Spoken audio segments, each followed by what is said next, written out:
দেখুন বন্ধুরা, 1 KG 1.5 KG দুধে ছানা, এই লেবু দিয়ে ছানা কাটিয়ে আজকে রসগোল্লা বানাচ্ছি। কেমন করে রসগোল্লা বানাচ্ছি পুরো ভিডিওটা দেখতে থাকুন।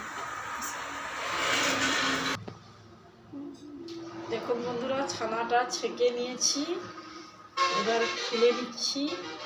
দেখুন কতটা ছানা নিয়েছি। এই ছানার মধ্যে এবারে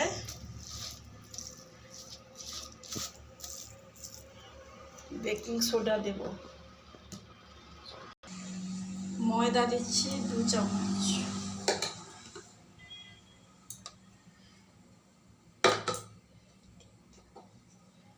তিন চামচ দিচ্ছি 200 গ্রাম ছানা।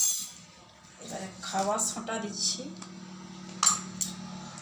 খাবার সোডার পরিমাণ মতো একটু লাগবে।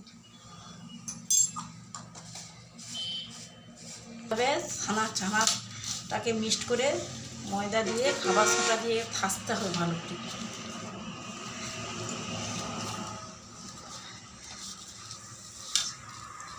এগুলো গোল হয়ে গেল, করে নিয়েছি। এবার মিষ্টির জন্য চিনি জল বানিয়ে নিচ্ছি 2 কাপ।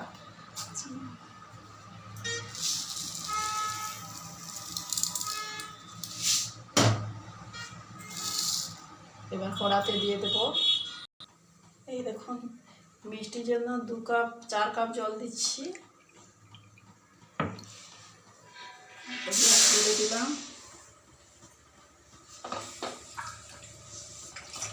2 কাপ,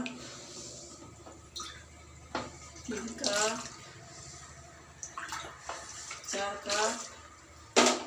এবার চিনিটা দিয়ে দিলাম।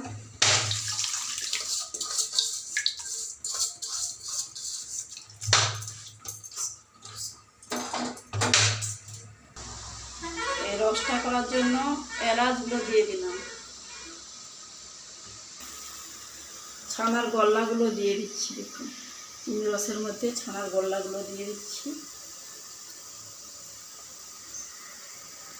পুরো মিষ্টিটা দিয়ে দেখুন, পুরো এটা দিয়ে দিলাম ছানাটা। এই দেখুন ফুলতিছে কেমন করে, দেখুন।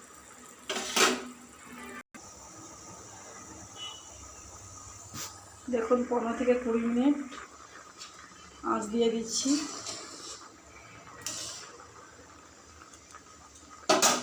আর একটু হলে রসগোল্লাটা হয়ে যাবে। 20 মিনিট হয়ে গেল, এবার নামিয়ে নেব। দেখুন বন্ধুরা, রসগোল্লা একদম রেডি।